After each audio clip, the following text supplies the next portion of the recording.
Adam balası Allah bergen aylıkka, Allah bergen rızkıga kaniyet kılıp yaşagаны жақсырақ. Қарызға алып бизнес қылған, шул мүмкүнчүлүккө жараша эле кылып жүргөн жакшы. Карызы болгон адам түнү күнү ойлош керек, мен карызды төлөшүм керек. Алымдарыбыз айтат, карызы болгон адам эт жегенге, таттуулук жегенге акча кетирбесин. Ал акчасын чогултуп, карызын төлөсүн. Нан чай ичип турсун, карызын төлөсүн биринчи орунда.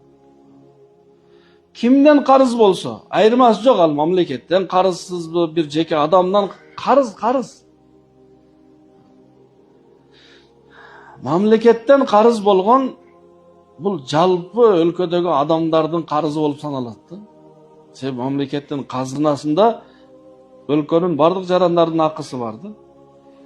Ошого баары бир карыз төлөш керек.